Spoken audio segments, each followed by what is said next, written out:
믿음의 고백입니다. 믿음의 고백이 많아지기를 축복합니다.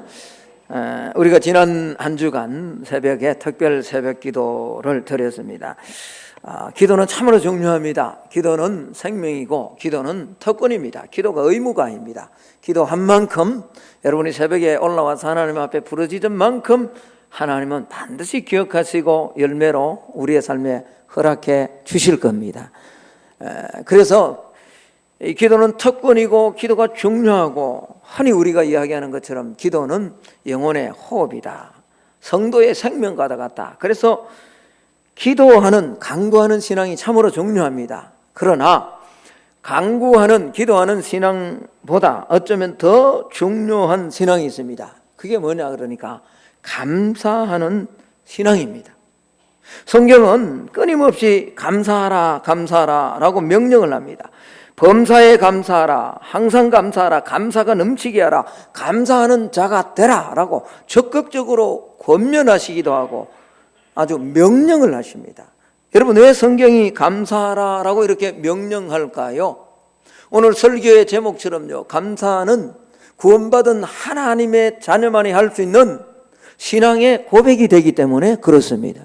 그래서 하나님은 감사하기를 원하시고, 성도가 감사하기를 원하시고, 감사를 하나님은 기뻐 받으신다라는 겁니다. 여러분, 하나님의 영을 가리켜서 뭐라고 하죠? 성령이라고 해요. 사단의 영을 가리켜서 뭐라고 이야기하죠? 악령이라고 이야기합니다. 그런데 악령이 성령을 흉내낼 수 있습니다. 그렇죠?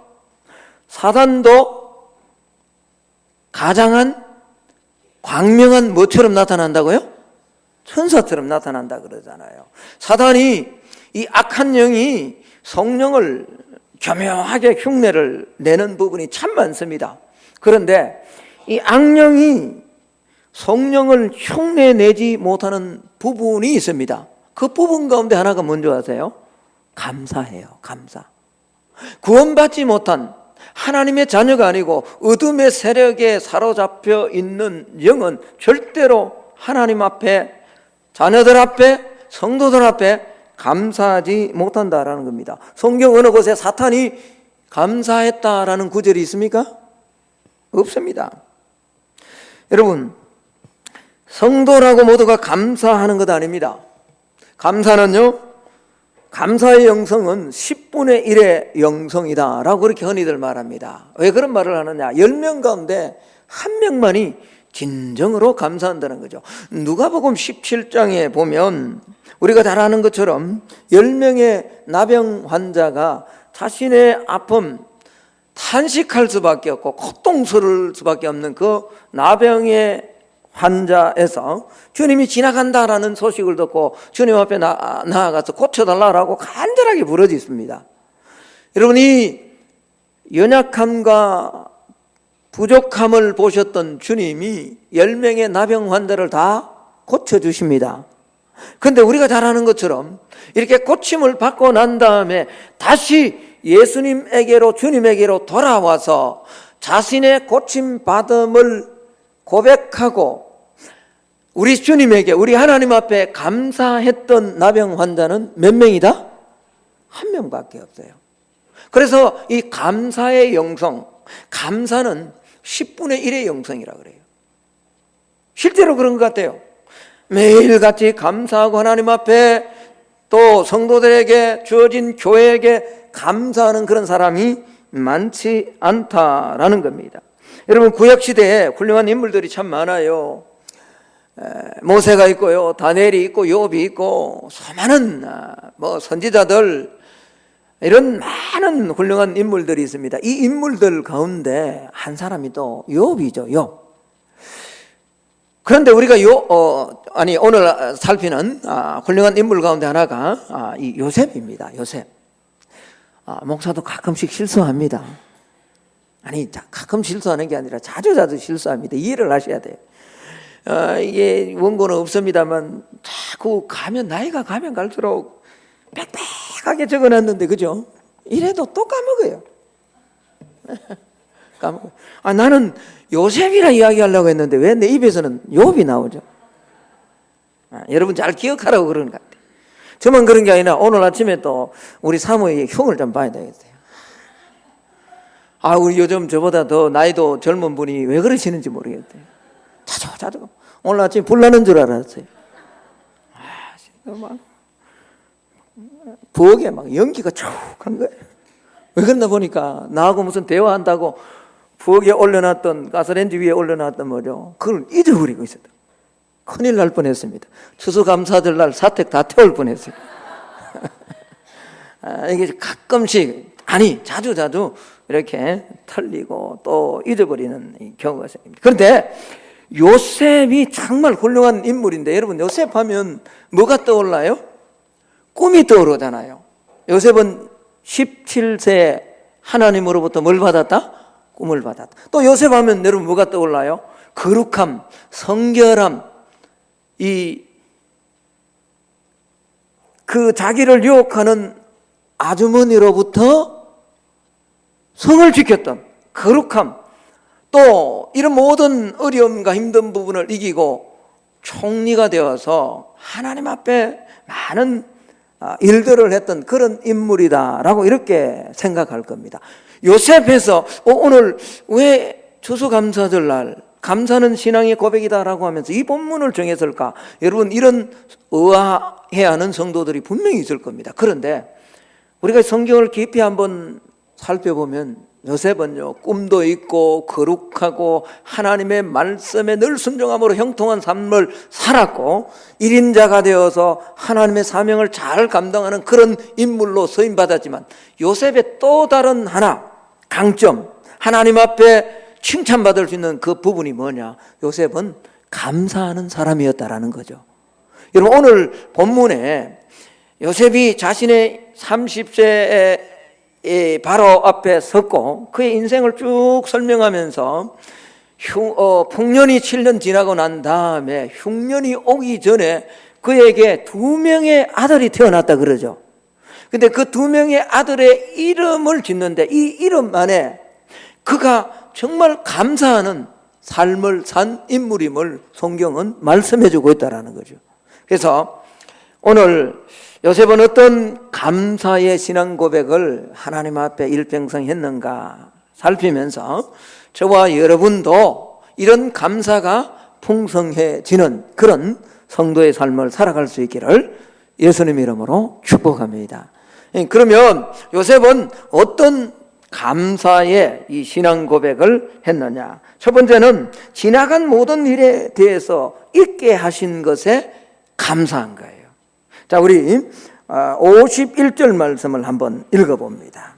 앞부분은 46절에서 50절까지는 쭉 설명을 하는 거고 51절에 자신의 2 아들 가운데 장남의 이름을 이야기합니다. 51절 같이 한번 읽습니다. 시작. 요셉이 그의 장남의 이름을 므낫세라 하였으니 하나님이 내게 내 모든 고난과 내 아버지의 온 집 일을 잊어버리게 하셨다 함이요. 여러분 요셉이 아들을 낳았는데 장남의 이름을 뭐라 지었다고요? 므낫세라고 지었습니다. 근데 므낫세라는 이름이 뭐라고요? 모든 고난과 지난날의 아픔들, 어려움들, 이런 모든 일들을 뭐하게 하셨다고요? 잊게 하셨다. 이게 감사의 고백이라는 거예요. 신앙의 고백이라는 거예요. 이 집사람 가면 인사할까요? 있는 것이 은혜입니다. 이거 뭔 있는 것이 은혜예요. 제가 오늘도 뭐 이야기했습니다. 깜빡깜빡하는 게 사실은 은혜예요. 오늘 아침에 만약 그런 일을 내가 계속 기억하고 있으면 우리 집사람 못 살아갑니다. 오늘 하루만 기억하고 잊어버려야죠. 그렇죠? 여러분 지난 목요일 날 수능 시험 치려고 했는데 포항에 뭐가 발생했죠? 엄청납니다. 여러분 지진의 공포는 정말 엄청납니다. 그건 저는 몸소 체험한 거예요. 30년 전에 수십 명이 죽어나가는 필리핀에서 직접 체험한 거예요. 정말 무섭습니다. 침대가 막 여기서 이쪽으로 막 옮깁니다. 막 바깥으로 막 뛰쳐나가죠. 대학생이 한 3,000명이 필리핀에 갔거든요. 갔는데 그 한 선교하는 한 3일째인가 4일째인가 정확하게 기억이 안 나는데 막 흔들리기 시작하는데 7.8인가 9의 지진이 왔대요. 그러니까 얼마나 강력한지 몰라요. 그러니까 막 안에 이 숙소 안에 있는데 막 침대가 갑자기 막 이쪽으로 막 저쪽으로 막 흔들립니다. 어찌할 바를 모르죠. 젊은 학생들이 뛰쳐나갑니다. 길거리를 막 뛰쳐나가서 엎드리는데 옆에 흘러가는 물이 뭐죠? 팍 튑니다. 얼마나 두려운지 몰라요. 그리고 무서운 건 뭐죠? 이게 끝났다 싶어서 집에 들어갔는데 들어가면 뭐죠? 조금씩 흔들리죠. 근데 우리는 대구에서 뭐 흔들리니까 아이 뭐 괜찮겠지 하죠. 여러분 막상 그게 현실로 막 집이 무너지고 하는 것을 보면 이 공포가 잠을 못 자요. 제가 그 선교를 마치고 돌아왔어도 이게 얼마나 무서워요. 그래서 조금만 흔들리면 저는 이 지진을 느끼거든요. 포항에 여러분 지진이 일어났는데 그 사람들이 1년이 가고 2년이 가고 3년, 5년 가도 계속 그 기억을 나쁜 기억, 아픈 기억을 가지고 있다면 1번 살 수 있다, 4번 살 수 없다. 못 삽니다. 못 삽니다. 여러분 오늘 요셉이 하나님 앞에 신앙의 고백, 감사하는 이 고백을 자신의 아들의 이름을 통해서 표현하는데 이 감사의 고백이 뭐냐 그러니까 지난날의 고난과 아픔에 대해서 뭐하게 하셨다고요? 잊게 하셨다는 거예요. 다시 한번 보세요 여러분. 51절 요셉이 그의 장남의 이름을 뭐라고? 므낫세라 하였는데 하나님이 내게 내 모든 고난 하나님의 집에 온 일을 다 이 하나님의 집에 온 일은 자신이 애굽의 총리가 되기까지 겪었던 수많은 고난을 뭐하게 하셨다는 거죠? 잊게 하셨다는 거죠. 자, 요셉은 17제의 꿈을 가집니다. 이 꿈은 흔히 뭐 성도들이 이야기하거나 일부 잘못된 신학자들이 이야기하는 꿈을 가져야 된다, 비전을 가져야 된다 이런 꿈이 아닙니다. 이건 자기가 꾼 꿈이 아니에요. 하나님이 주신 꿈이에요.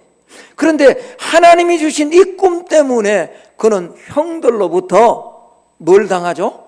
배신을 당합니다. 그리고 팔려가서 애굽에 뭐가 되죠? 노예가 됩니다. 그리고 그 노예의 집에서 얼마나 신실한 삶을 삽니까? 모든 종들이 다 인정할 만큼 신실한 삶을 살아갑니다. 그런데 그곳에서 억울한 누명을 쓰고 어디까지 가죠? 감옥에까지 갑니다. 성범죄자로. 그렇잖아요. 오늘로 이야기하면 성폭력범으로 아주 제약 가운데도 아주 악질 제약이죠. 이런 누명을 덮으시고 어디로 들어가느냐? 감옥으로 들어갑니다. 그리고 그는 꿈을 통해서 복귀시켜주는 그 관원장의 은혜를 다 잃어버려요. 여러분 1년의 과정 그가 겪어왔던 모든 과정을 보면 이게 고통스러워요. 이걸 늘 기억하면 너무 힘들어요. 그런데 애굽의 총리가 되어서 돌아보니 이 모든 과정 속에 고난과 고통도 하나님이 함께 하셨을 뿐만 아니라 그 고난과 고통을 잊을 수 있도록 하나님이 내게 은혜를 주셨다는 거죠. 이게 뭐죠? 감사라는 거죠. 여러분, 저와 여러분도 이런 은혜가 꼭 있기를 축복합니다. 한 해 동안 살아오면서 자녀와의 관계, 부부와의 관계, 또 우리가 믿음의 교회를 세워나가고 성만교회를 세워나가면서 이런저런 일들이 있을 겁니다. 저는 목사니까 당회원 장로님들과 이런저런 일들이 있다고. 좋은 일만 있겠습니까? 그렇지 않아요. 갈등하고 부딪히고 이런 문제들이 있죠. 그러나 모든 것들을 돌아보면 하나님이 함께 하셨고 그 고난 가운데도 주님이 함께 하셨기에 어렵고 힘든 부분을 잊을 수 있도록 하나님이 은혜를 주셨다는 거죠. 여러분, 우리는 이런 것 때문에 얼마나 원망하고 또 불평하는지 모릅니다. 그러나 우리 삶에 이런 것이 있다면 오히려 그 이런 것 때문에 하나님은 또 다른 얻을 수 있는 더 풍성한 것을 준비해 주십니다. 그래서 공식 가운데요, 수학의 공식 가운데 이게 뭐 수학 공식이 아닙니다만 참 우리가 기억해야 될 공식 하나가 있습니다. 가장 쉬운 수학은요, 내가 받은 상처를 계산하는 것이고요, 가장 어려운 수학은 내가 받은 은혜를 계산하는 것이다. 이해가 되세요? 이게 무슨 말이냐? 그럼 내가 받은 상처, 아픔, 고난, 이건 막 기억하라 하지 않아도 자동적으로 뭐 되죠? 기억이 돼버려요. 기억이 돼버려요. 반대로 내가 받은 은혜는, 이 공식은, 이 수학은 계산이 잘 안 돼요. 그렇죠? 받고 난 다음에 뭐 해버리죠? 까먹어버려요. 그러면 우리가 어떻게 하면 고난과 아픔과 이런 힘든 부분들을 요셉처럼 잊어버리고 하나님 앞에 감사할 수 있을까? 그건 다름이 아니라 우리의 삶의 모든 순간순간 하나님이 함께 하셔서 내가 은혜로 살아간다라는 은혜 의식이 우리 안에 있다면 우리는 지난날의 아픔이나 고난, 또 내 삶에 닥쳐오는 힘든 부분들을 능히 잊고 다시 앞을 향해서 나아갈 수 있을 겁니다. 여러분, 내가 공로주의나 내 어떤 자기 어떤 노력으로 인생을 살아간다라고 하면요, 굉장히 불평이 많아져요. 여러분, 저는 전도사를 마치고 강도사를 또 부목사를 거치고 난 다음에 이제 시골로 목회를 했는데, 시골에 가서 가끔씩 그런 생각을 했어요. 지나가면 나는 열심히 하는데, 처음에 나는 열심히 하는데 왜 이럴까라는 이런 생각들이 있었어요, 한동안에.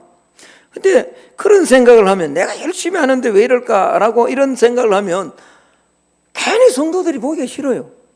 저 성도도, 저 장로님도 조금 더 해줬으면 좋겠는데, 헌신을 얼마나 하는데, 사실은 믿음이 나보다 다 좋아요. 우리 성문교회도 마찬가지고요. 제가 그냥 입 빠르게 하는 이야기가 아니고요, 내가 저 자리에, 내가 은퇴를 하고 난 다음에 저 자리에 가면 정말 저 장로님처럼, 은퇴하신 장로님처럼 새벽마다 나올 수 있을까?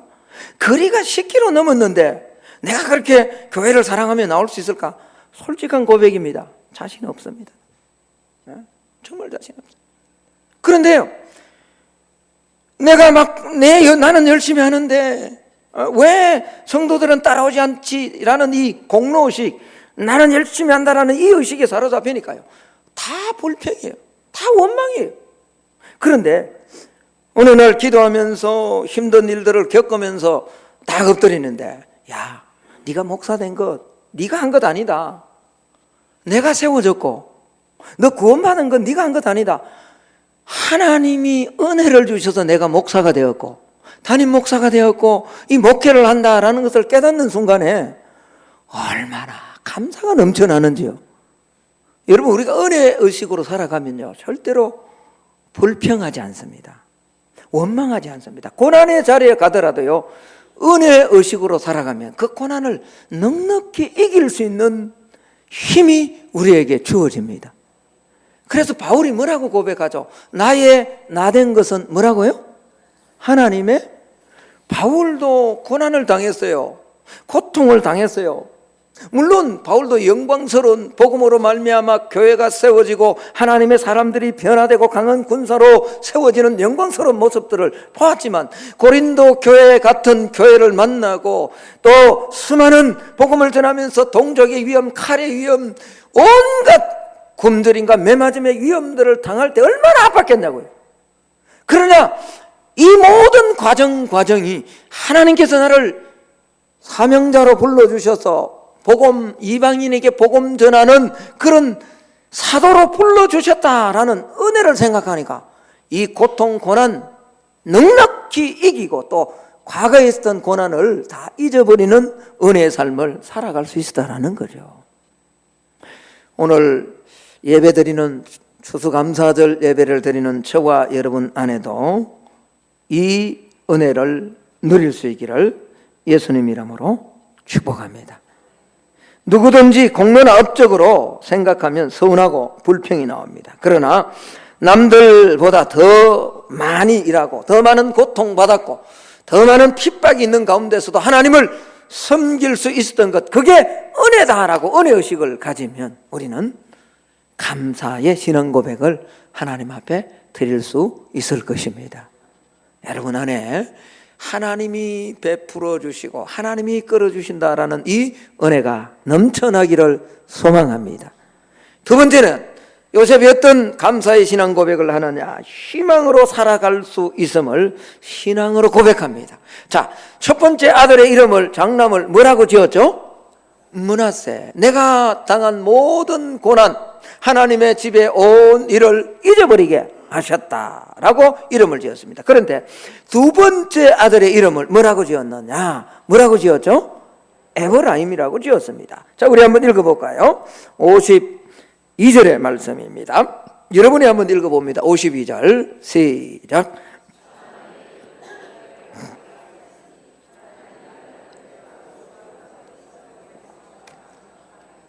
예, 둘째 아들의 이름을 에브라임이라고 했습니다.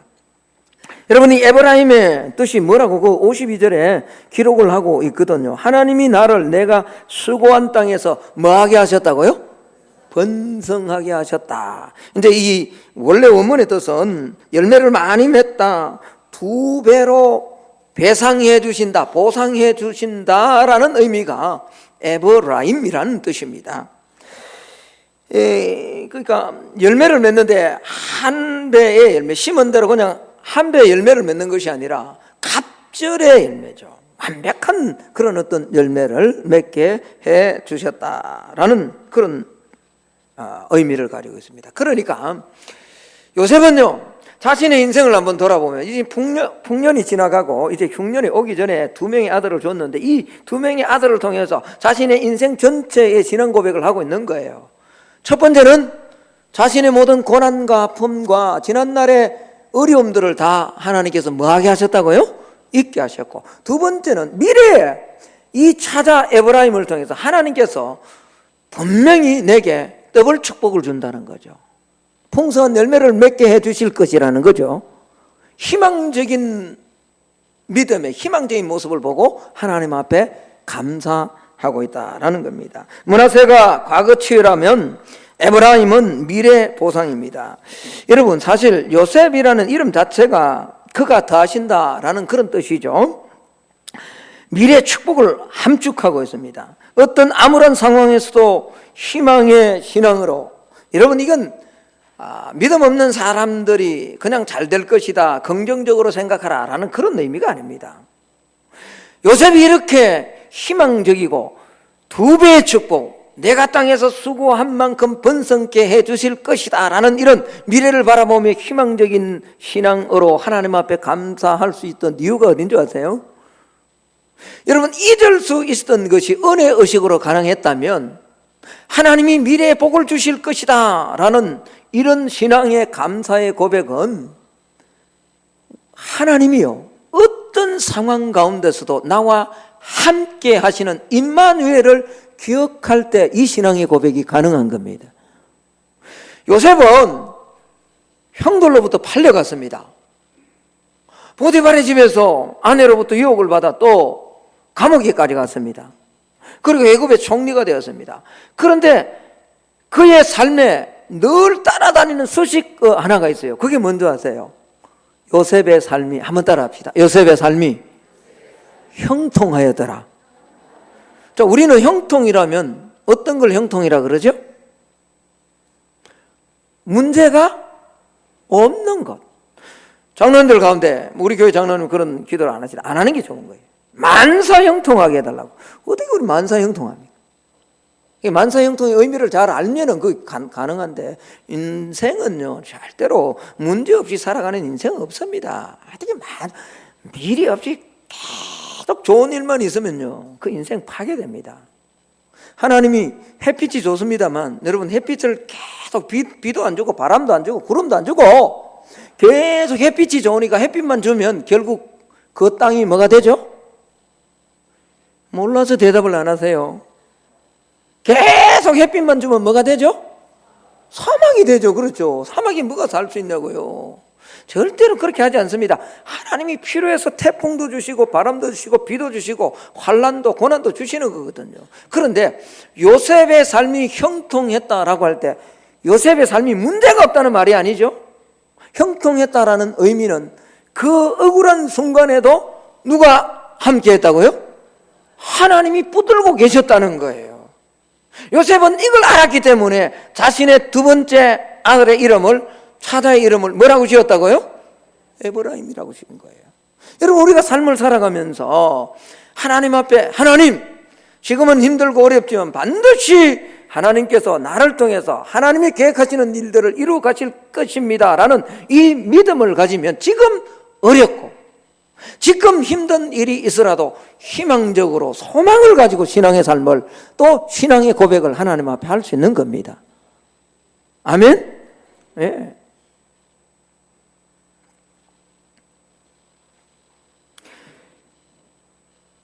요셉은요, 여러 번 그런 이야기를 합니다.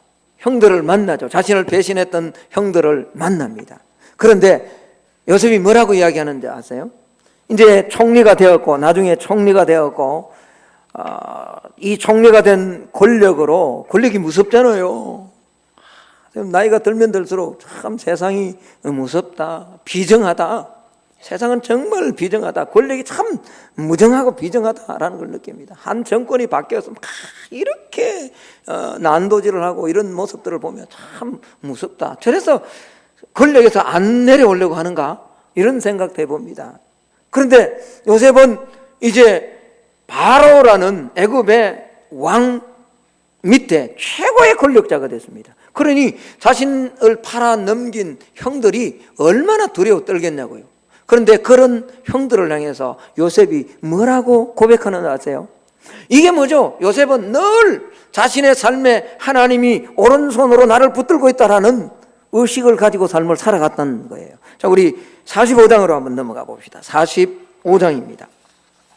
창세기 45장 5절을 한번 봅시다. 5절. 제가 한번 읽어볼까요? 찾으셨습니까? 예. 당신이 나를 이곳에 팔았다고 해서 근심하지 마소서, 한탄하지 마소서. 하나님이 생명을 구원하시려고 나를 당신들보다 먼저, 누가 먼저 보냈다고요? 당신들이 나를 팔은 것, 형제들, 당신들이 나를 팔은 것 같지만 요셉은 그렇게 안 보는 거예요. 누가 인도해 주셨다고요? 하나님이 인도해 주셨다고 보는 거예요. 7절을 한번 보세요. 45장 7절. 다시 이렇게 이야기합니다. 하나님이 큰 구원으로 당신들의 생명을 보존하고 당신들의 후손을 세상에 두시려고 나를 당신들보다 먼저 뭐 했다고요? 하나님이 보내서 당신들이 한 게 아니라는 거죠. 네. 여러분 8절을 한번 봅시다. 8절. 그런즉 나를 이리로 보낸 이는 당신들이 아니요 누구라고요? 하나님이시라. 하나님이 나를 바로에게 아버지로 삼으시고 그 온 집의 주로 삼으시며 애굽 온 땅의 통치자로 삼으셨으니라고 고백하잖아요. 자신의 삶에 누가 항상 자신을 인도하고 이끌고 함께한다는 걸 요셉은 인식하고 있죠. 하나님이 함께한다. 여러분, 이런 인식이 있을 때, 하나님이 나와 함께하시고 하나님이 나를 붙들고 계신다는 인식이 있을 때, 지금 고통스럽고 힘든 부분이 있더라도 미래의 하나님이 나를 온전한 모습으로 이끌어 주실 것이다 라고 감사의 신앙 고백할 수 있는 거거든요. 요셉이 이 하나님의 임마누엘 함께 하심을 인식했다는 거죠. 그래서 사도 바울도 그렇게 로마서에서 고백했습니다. 하나님을 사랑하는 자, 곧 그 뜻대로 부르심을 입은 자들에게는 모든 것이 합력하여 뭘 이룬다고요? 선을 이룬다고 믿어지기를 소망합니다. 축복합니다. 네. 여러분, 그렇습니다. 하나님이 나와 함께 하시는 걸 믿고 또 그 하나님의 함께 하심을 영적 눈으로 바라보고 신뢰하면서 우리에게 주어진 삶을 살아갈 때 순간순간 감사의 신앙의 고백을 하면 하나님은 반드시 더 좋은 것으로, 더 풍성한 것으로, 더 선한 일을 할 수 있도록 하나님 저와 여러분의 삶을 인도해 주실 것입니다. 매추엘이라는 주석가는, 목사님은 감사는 플러스 같아서 모든 것에 감사하면 거기에 하나님의 축복이 더해진다라고 말했습니다. 유명한 찰스 스펄전 목사님이 이렇게 감사에 대해서 이야기를, 감사는 촛불을 보고 감사하면 하나님은 별빛을 줄 것이고 별빛을 보고 감사하면 하나님은 달빛을 주실 것이고 주신 달빛에 감사하면 하나님은 강력한 햇빛을 주실 것이다. 만약 주신 햇빛에 대해서 감사하면 하나님은 영원한 영광스러운 천국의 빛을 우리의 심령 가운데 매일같이 부어주실 것이다. 여러분, 하나님의 함께 하심을 인식하시고 현재의 삶, 부족한 삶, 연약한 삶, 고난의 삶, 이런 삶이 있더라도 늘 감사하는 저와 여러분이 되기를 예수님 이름으로 축복합니다. 말씀의 결론을 맺을까 합니다. 파이핀이라는 사람은 자신에게 세 가지만 있으면 행복하다라고 그렇게 말을 했습니다. 첫 번째는 일용할 양식이요, 두 번째는 건강한 몸이요, 셋째는 희망이라고 했습니다. 저는 앞부분, 뒷부분 이 부분도 중요합니다만 정말 중요한 것은 세 번째 그가 고백한 내용이라고 생각합니다. 우리에게 소망이 있다면, 천국을 향한 소망, 하나님이 나와 함께 하시고 나를 사용하실 것이라는 이 소망이 있다면 우리는 어떤 고난 가운데서도 하나님이 그토록 받으시기를 원하시는 감사의 고백을 날마다 하며 하나님이 원하시는 복된 삶을 살아가는 저와 여러분이 될 수 있을 줄로 확신합니다. 이 추수감사들을 맞이해서 1년 동안 지켜주신 그 은혜 깊이 감사하고, 잊어버려야 될 것 잊어버리고, 또 힘들고 어렵지만 소망을 가지고 늘 믿음의 고백, 성도의 고백이니 감사의 삶이 풍성해지는 오늘 예배로 올라온 우리 모두가 될 수 있기를 예수님 이름으로 축복합니다. 하나님 감사합니다. 1년